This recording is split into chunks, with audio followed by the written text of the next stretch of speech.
सोने और चांदी की कीमतों में लगातार जारी तेज उछाल ने आम लोगों से लेकर निवेशकों तक की बेचैनी बढ़ा दी है।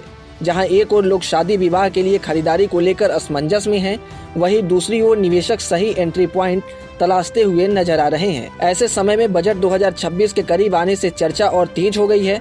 हर किसी के मन में यही सवाल है कि क्या बजट के बाद सोना और चांदी सस्ते होंगे या कीमतें और नई ऊंचाइयों पर जा सकती हैं।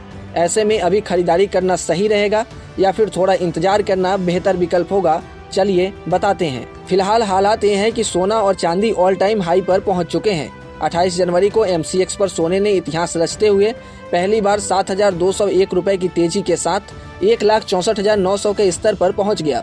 वहीं चांदी ने भी नया रिकॉर्ड बनाया।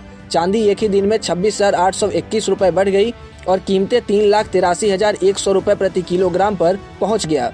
दोनों धातुओं में जबरदस्त की तेजी देखने को मिली। 2 दिन में देखें तो चांदी में करीब 60,000 रुपए प्रति किलोग्राम की तेजी देखी गई है। अब सवाल उठता है कि आखिर सोने चांदी में इतनी तेजी क्यों है। इसकी सबसे बड़ी वजह है वैश्विक तनाव और अनिश्चितता। अमेरिका यूरोप के रिश्तों में खटास, टैरिफ को लेकर खींचतान और अंतर्राष्ट्रीय राजनीति में उथल पुथल ने निवेशकों को डरा दिया है। इसके अलावा डोनाल्ड ट्रंप की टैरिफ पॉलिसी, फेडरल रिजर्व और ब्याज दरों को लेकर बनी अनिश्चितता भी बाजार को अस्थिर कर रही है। जब शेयर और बॉन्ड बाजार कमजोर होते हैं तो निवेशक सुरक्षित विकल्प के तौर पर सोने और चांदी की ओर रुख करते हैं और यही वजह है कि सोने चांदी में गजब की तेजी देखने को मिल रही है। चांदी की मांग इसलिए भी ज्यादा है क्योंकि वह सिर्फ एक निवेश का जरिया नहीं है। पहले चांदी को लोग सिर्फ गहनों के रूप में देखते थे, लेकिन अब चांदी की डिमांड बढ़ती हुई नजर आ रही है। इंडस्ट्री का अहम ईंधन बन गया है।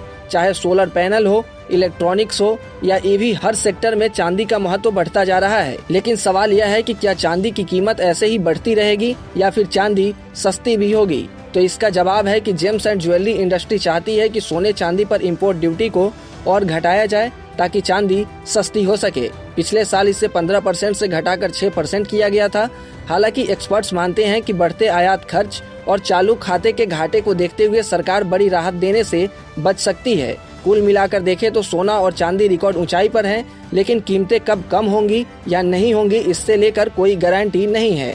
अब देखना यह होगा कि बजट में इससे लेकर कोई राहत सरकार देती है या फिर सोने और चांदी की स्थिति ऐसी ही बनी रहेगी। आपको क्या लगता है, कमेंट सेक्शन में जरूर बताएं। गोल्ड और सिल्वर से जुड़े तमाम अपडेट और शेयर मार्केट से जुड़ी तमाम जानकारी के लिए आप बने रहें गुड रिटर्न्स डिजिटल के साथ।